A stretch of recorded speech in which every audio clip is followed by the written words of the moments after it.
중고등 학생들이 졸업식 때 그 옷을 자기 교복을 이렇게 찢는 게 유행이었던 적이 있었습니다. 이해는 됩니다. 좀 들들 볶였던 학창 생활에 대한 어떤 억울함 그런 거죠. 그리고 이제 새로운 출발을 하겠다는 뭐랄까 표현같이 교복을 막 빡빡 찢었습니다. 그 비싼 교복을. 그렇죠? 근데 재밌는 점은 대학에 가면 학교 잠바를 사 입는다는 거. 그러니까 하나를 벗고 또 다른 걸 또 입습니다. 자기가 입고 있는 것, 그것으로 보통은 자기 역할을 삼을 거라고 생각하는 게 사람들의 자연스러운 어떤 그 새로운 옷을 입을 때 생각입니다. 그래서 중고등학교 때는 교복이라는 것을 입게 되고, 그리고 대학교 다니면 학교 잠바를 또 입어서 자기를 드러내고 싶어 합니다. 또 흰 가운을 입으면 의사구나 이렇게 또 생각을 하게 되죠. 지금 입고 있는 옷이 곧 그 사람이 뭘 하는지, 그리고 그 사람의 소속이 어딘지를 알게 해주는 뭐랄까요, 일종의 정체성을 확인하는 표식이랄까요. 그렇게 우리는 옷을 사용합니다. 그래서 교복, 군복, 운동복, 학교 잠바 이런 걸 입고 있으면 그 사람이 뭘 하는 사람인지를 짐작하게 되는 거죠. 그리스도인 역시 옷을 입고 있습니다. 저는 이것을 이 4장을 시작하면서 이 옷을 유니폼이라고 좀 고쳐서 말하려고 합니다. 왜 그랬는지는 4장을 쭉 함께 읽어가시면서 확인하실 텐데, 그리스도인들도 역시 유니폼을 입고 있습니다. 그런데 이게 우리가 세상에서 입는 것과는 좀 다른 방식의 옷입니다. 세상에서는 자기가 그 옷을 찾아가 입습니다. 그래서 그걸로 소속감을 갖고 자기의 정체성을 보이는 데 반해서 그리스도인들이 입는 이 유니폼은 입혀지는 옷입니다. 그러다 보니 잘 입고 다니다가 적당한 때 벗어놓고 또 필요할 때 입는 식이 그리스도인들에게 입혀진 유니폼이 아닙니다. 이건 마치 살갗처럼 한번 입혀지면 벗겨지지 않습니다. 그래서 유니폼을 입으면 이 옷을 입은 사람처럼 이제는 살아가야 합니다. 그게 그리스도인들에게 입혀진 옷입니다. 4장 1절은 이렇게 시작하죠. 그러므로 주 안에서 갇힌 내가 너희를 권하노니 너희가 부르심을 입은 부름에 합당하게 행하라. 이렇게 됩니다. 바울이 지금 감옥에 갇혀 있죠. 그런데 여전히 그는 이 입혀진 유니폼을 벗지 않은 채로 감옥에 있다고 합니다. 그래서 뭐라고 표현합니까? 주 안에서 갇힌 내가라는 표현을 하는 겁니다. 그는 여전히 이 유니폼을 입은 채로 감옥에 들어가 있다는 거죠. 그리고 같은 유니폼을 입고 있는 에베소 교회 성도들에게 이 편지를 쓰고 또 기도를 하고 있는 겁니다. 그러면 바울도 입고 있고 에베소 교회 성도들도 입고 있는 이 유니폼은 뭘까요? 이 유니폼은 뭘까요? 그건 예수님을 따라 살도록 부름받은 예수님이라는 유니폼입니다. 예수님을 따라 살도록 부름받은 예수님이란 그 유니폼입니다. 바울이 여전히 감옥에 갇혀 있죠. 그렇지만 자기에게 입혀진 이 유니폼을 따라서 그는 여전히 복음을 전하는 일꾼이요, 이방인의 사도요, 예수 그리스도의 제자로 감옥에 있는 겁니다. 그러니 이 편지를 쓸 수가 있는 거죠. 그러니 에베소 교회 성도들을 위해 기도할 수가 있는 거죠. 그것뿐이겠습니까? 마치 예수님이 감옥의 간수장인 것처럼 그 간수장의 말을 따라 순종하고 주변 죄수들을 마치 예수님인 것처럼 섬기고 살았을 겁니다. 그리고 자신에게 맡겨진 일들을 묵묵히 감당하며 하루를 묶인 자로 잉여의 몸으로 살았을 겁니다. 바로 자신에게 입혀진 그 옷에 맞춰 살았다 하는 거죠. 이건 이제 에베소서 5장을 저희가 함께 보면서 더 구체화 시켜갈 겁니다. 어떤 거냐면 남편답게 사는 겁니다. 아내답게 사는 겁니다. 부모답게 사는 것이고 자식답게 사는 것이고 주인답게 사는 것이고 종답게 사는 것입니다. 그게 우리에게 입혀진 유니폼을 가지고 부르심을 받은 자리에서 살아가는 모습입니다. 아내와 남편으로, 부모와 자녀로, 주인과 종으로 예수님이란 유니폼을 입고서 살아가라. 이게 바로 이제 4장부터 시작되는 이 우리가 지금까지 그리스도인으로 알고 있었던 복음의 은혜를 입은 자로서 살아가는 삶의 구체적인 적용들이 될 겁니다. 그런데 한번 생각해 보십시오. 입은 옷을 벗지 않고 살아낸다는 게 정말 쉬운 걸까요? 학교 다닐 때 교복 입고 다니셨던 분들은 기억이 나실 겁니다. 교복 입으면 제약이 많습니다. 가고 싶은데 못 들어갑니다. 그죠? 사 먹고 싶은 거, 뭘 사 먹으려 했는지 모르겠지만 사 먹고 싶은 거 못 사 먹습니다. 부르심에 합당하게 행한다라고 하는 건 입혀주신 역할을 살아내는 것, 그걸 입고서는 다른 걸 할 수 없는 거죠.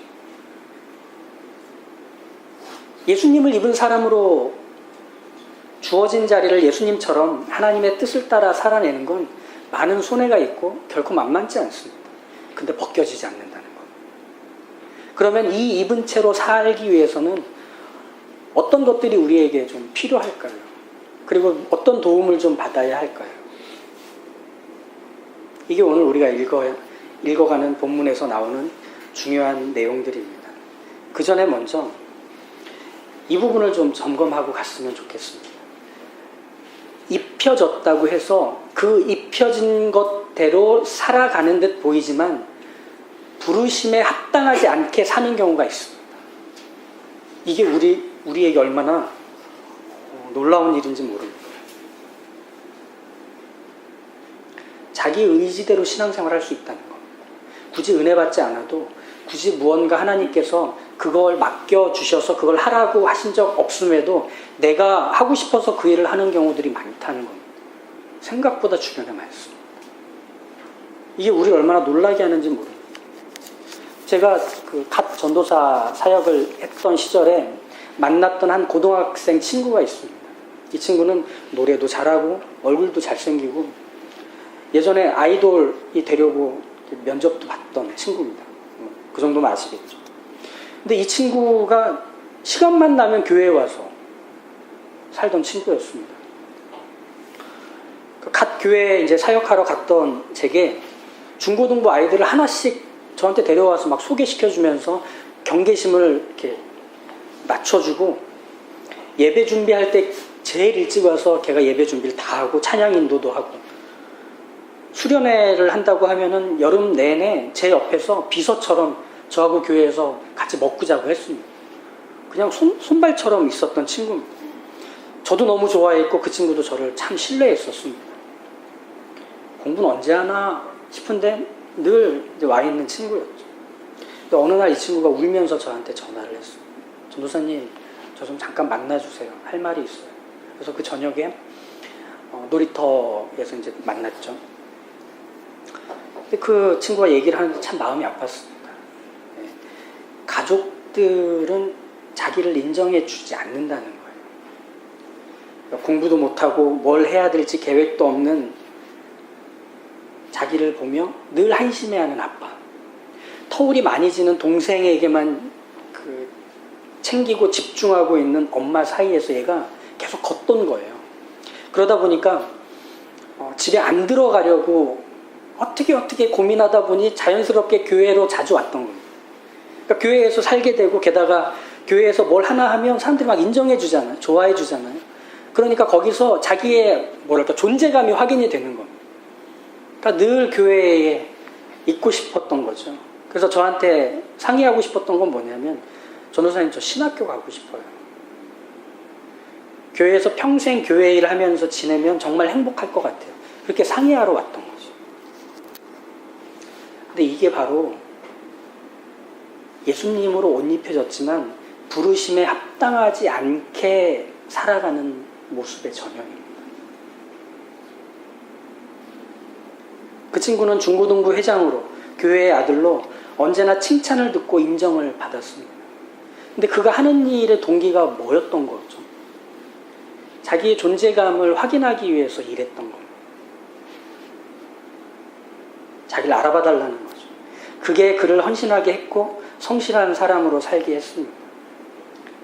사실 그 친구가 해야만 했던 자리는 교회에서만의 자리가 아니라 부모님과 직면해야 하는 자리, 학교에서 공부해야 되는 학생의 자리도 다 담고 있었어야만 하는, 그 옷을 입고 학교에 가야 하고 그 옷을 입고 자기 엄마 아빠를 마주대야만 했던 건데, 그 옷을 입고 교회에만 있고 싶었던 거, 인정해주는 사람들 사이에서만 있고 싶었던 거죠. 그러니까 중고등부 사역을 열심히 할수록 공부는 뒷전이 되는 거예요. 교회에서 최선을 다할수록 집에 갈 시간들을 밀어버리는 겁니다. 근데 이게 제가 가장 마음 아픈 지점 중에 하나인데, 교회는, 또 당시 전도사였던 저는 그걸 허용했어요. 왜? 그 친구가 있어야 교회가 또 부서가 잘 굴러가니까. 자기가 마주대해야 하는 문제들, 해결하고 책임져야 하는 그 일들에 눈 감아도 된다고 가르쳐버린 겁니다.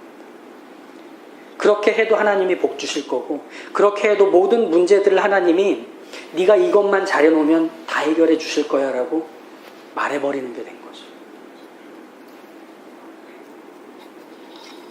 그게 그 아이를 병들어가게 한 겁니다. 부르심을 입은 부름에 합당하게 행하라고 하시는 건 그 부르심을 받은 자리에서 살 때에만 사람이 자라고 변화되고 사람다워지기 때문에, 그리스도인다워지기 때문에. 그렇지 않고 되려 일할수록 망가지고 병들어가고 있다면 뭔가 잘못된 거죠. 일만 하고 있는 거죠. 바울을 한번 생각해 보십시오. 바울은 감옥에서조차도 그가 살아가는 묶여있는 몸, 억울하게 잡혀있는 그 자리에서 복음이 무엇인지를 더 깊이 알아갈 수 있었습니다. 하나님이 원하시는 뜻이 무엇인지를 더 확인할 수 있었습니다. 그래서 그는 감옥 속에서도 여전히 사도로, 제자로, 복음의 일꾼으로 부름받은 그 입혀진 역할을 감당할 수 있었던 것.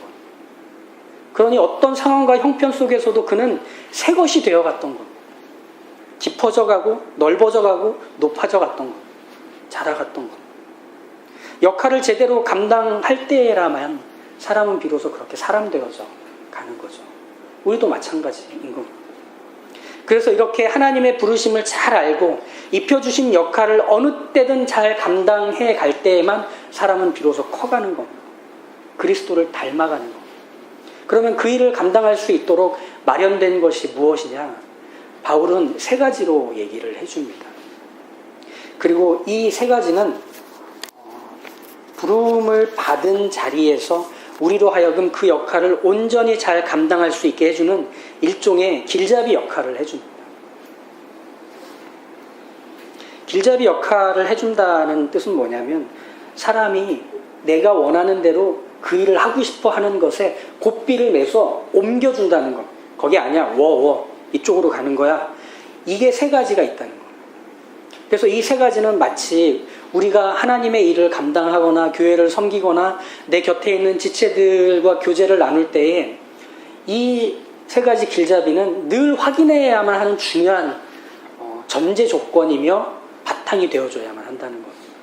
마치 화장을 할 때 거울을 보며 화장을 하는 것과 같이 우리가 이 세 가지 전제 조건을 보며 나의 영적인 상태를 살피고 내가 하는 일들을 점검해야 한다는 겁니다. 이 세 가지는 그럼 뭘까요?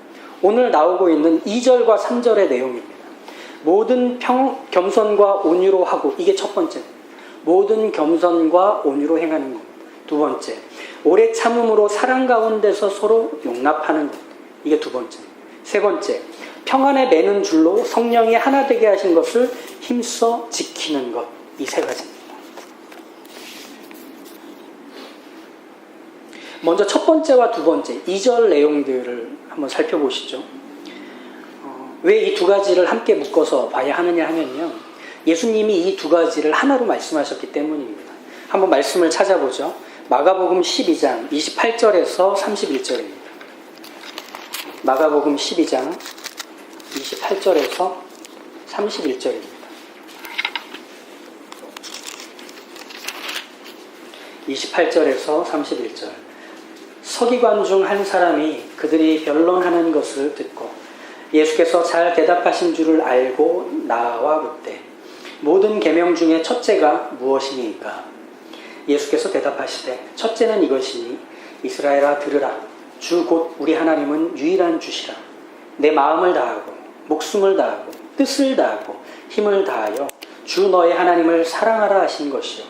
둘째는 이것이니 내 이웃을 내 자신과 같이 사랑하라 하신 것이라. 이보다 더 큰 계명이 없느니라.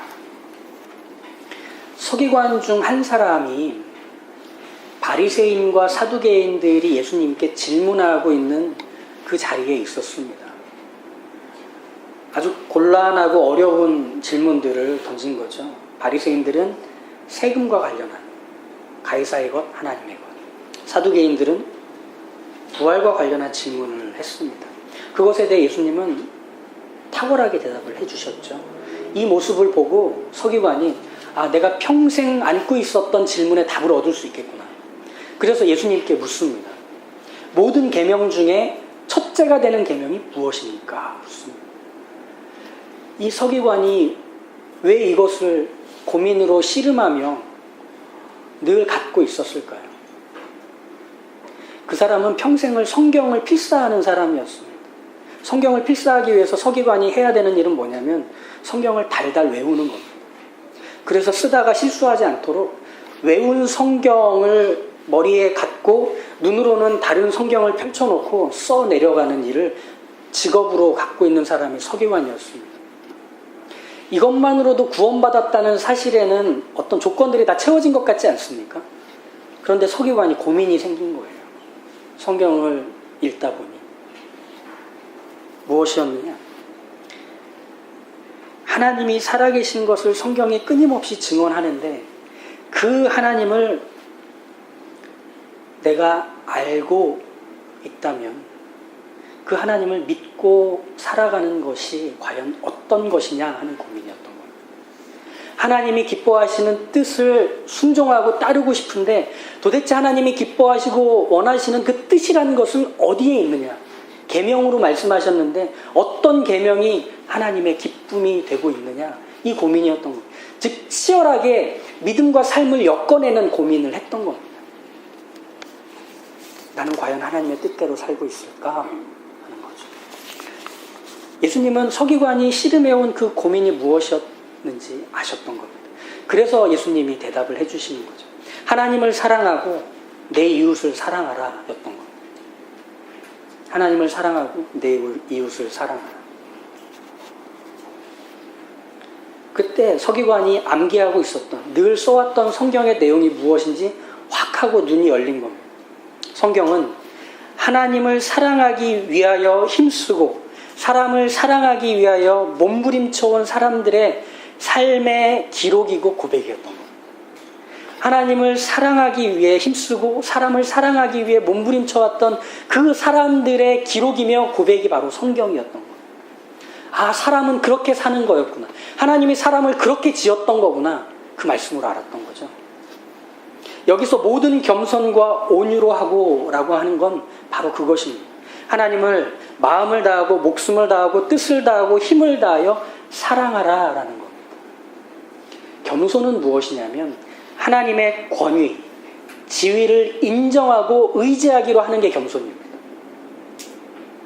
하나님의 권위와 지위를 인정하고 의지하기로 하는 게 겸손입니다. 그럼 온유는 뭘까요? 하나님께서 자기의 인격과 삶을 길들여 가실 때 그게 맞다고 따라가는 게 온유입니다. 마치 야생마에게 고삐를 주고 그 야생마를 끌고 가서 길들이는 것과 같은 거죠. 이게 온유입니다. 저는 잘 못하는데요. 이거 겸손 성경에서 말하지 않습니다. 그냥 마음대로 하세요. 이런 온유 성경에서 말하지 않습니다. 모든 겸손과 온유로 하고 즉 힘써서 하나님을 사랑하는 게 자기 목숨을 살리는 일이 된다는 걸 기억하는 사람처럼 살라는 겁니다. 사랑하는 것과 사는 게 다르지 않다는 거예요. 근데 아시잖아요. 하나님을 마음과 뜻과 목숨을 다하여 사랑하겠다고 입으로 하는 거는 쉽습니다. 그런데 하나님을 사랑하기 때문에 그 밖에 다른 것들은 다른 순위로 밀어두고 그렇게 하나님을 사랑하기 위해서 모든 삶을 정돈하고 방향을 두고 살아가는 게 얼마나 힘든지 경험적으로 아시잖아요. 자존심 상하는 일도 있고 뒤처지게 되는 일도 있고 마음이 상처를 입을 때도 있습니다. 그래서 뭘 하느냐? 일하는 걸로 채우려는 거. 아까 그 친구처럼 교회의 사역을 통해 자기를 증명하는 것으로 하고 싶은 겁니다. 그게 아니죠. 하나님을 사랑한다면 나를 사랑하시는 하나님이 두신 자리에서 도망치지 않고 버티는 게 하나님의 사랑에 반응하는 모습입니다. 도망치지 않고 버티는 것. 아까 얘기했던 그 친구는 자기를 증명하고 자기의 존재감을 확인하기 위해서 하나님의 일을 하는 게 아니라 하나님의 일도 하면서 학생이며 자식인 자기 자리를 지켜내는 일을 함께 했어야만 했던 겁니다. 그 자리도 하나님이 자기를 심어두신 자리이기 때문에. 그러니까 공부도 해야 했고 교회 일을 하면서 부모님 말씀하시는 것도 따라야 했던 겁니다. 경청해야 했던 겁니다. 하나님을 사랑하는 건 내가 사는 모든 자리에서 하나님이 기뻐하시는 것들을 따라 사는 겁니다. 이게 바로 하나님을 사랑하는 것. 교회에서만 그 유니폼을 입고 하나님을 사랑한다고 표현하고 예배하고 섬기다가 집에 가서는 그 옷 홀랑 벗고 난닝구 바람으로 입는다? 아니요. 그건 사실 바람 피는 겁니다. 2002년 월드컵 때 온 대한민국이 붉은색이었습니다. 다들 붉은 악마 티를 입고 우리 국가대표팀을 막 응원했던 기억이 나시죠? 저도 광화문에서 그 스페인전 대낮에 보다가 온몸 뻘겋게 뒤어가지고 다 그랬던 기억이 있습니다. 우리 팀이 이겨야 되는 경기이기 때문에 막 응원했죠. 막 열렬하게 목이 쉬어라 한 옷을 입고. 근데 그 경기가 끝나면 어떻게 하죠? 쓰레기를 정리해서 벗고 집으로 갑니다. 응원하던 자리는 내 집 아닙니다. 광화문에서 2일, 3일 있으면 노숙자 되는 겁니다. 그렇지 않습니까? 하나님께서 우리를 부르신 그 자리에 있는다는 것은 이 옷을 벗지 않기로 하는 겁니다. 내게 주신 역할, 내게 맡겨주신 소명을 뒤로 미루지 않기로 하겠다는 거예요. 그래서 그 일을 감당하는 거죠. 설령 그 자리를 지켜갈 때 어떤 결과들이 원하지 않게 잘못된 방향으로 간다 해도, 그리고 나를 인정해주지 않고 받아들여주지 않는 사람 사이에서 그 일을 감당하고 있다 할지라도 그 자리를 버티기로 하는 겁니다. 소명은 그렇게 감당하는 겁니다. 그런데 참 감사한 것은 하나님이 우리를 심어두신 그 자리에서 우리가 옷을 벗지 못한다고 했죠. 그런데 우리가 벗지 못한 그 옷을 입고 어쩌지 못하고 살아가는 그 자리에서 세상은 소망을 본다는 거예요. 사람이 살아날 수 있고 변화될 수 있고 새로워질 수 있다는 소망을 우리를 통해 본다는 겁니다. 한번 말씀을 찾아볼까요? 로마서 8장 19절에서 21절입니다. 로마서 8장 19절에서 21절입니다.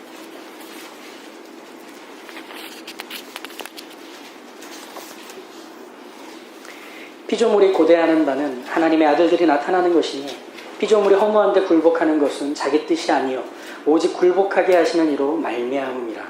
그 바라는 것은 피조물도 썩어짐의 종노릇한 데서 해방되어 하나님의 자녀들의 영광의 자유에 이르는 것입니다.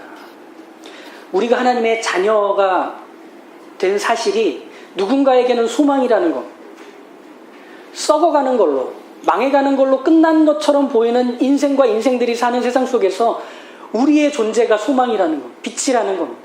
아, 사람 바뀔 수 있구나. 아, 사람이 새로운 인생을 살아갈 수도 있는 거구나. 아, 사람이 이 세상의 기준과 가치에 함께 함몰되어 살아가는 게 전부가 아닐 수 있는 거구나라는 걸 우리를 통해 볼 수 있다는 것.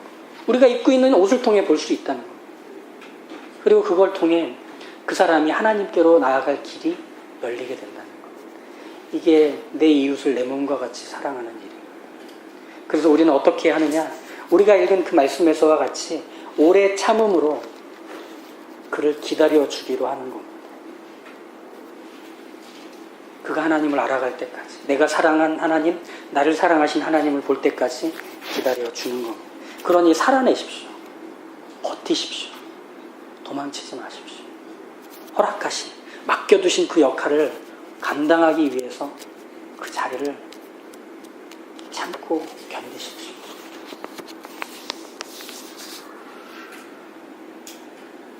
이럴 때 있지 않으세요?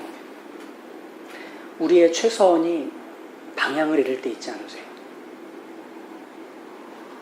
내가 정말 최선을 다했는데 내가 최선을 다한 게 충분하지 않은 걸 확인하게 될 때 우린 다 무너집니다. 정말 열심히 이번 시험에 준비했는데 성적이 나오지 않을 때가 있습니다. 최선을 다해서 몸이 부셔져라 가정을 지키려고 했고 열심히 살려고 했는데 자식들은 날 원수로 여기고 배우자는 나를 못마땅하게 여길 때가 있다라는 겁니다. 나는 내 최선을 다했는데 그런 나를 알아봐 주지 않고 오히려 더 이상한 사람으로 매도할 때 우리 어떤 생각이 들죠? 도망가고 싶다. 내가 이걸 왜 해야 되나?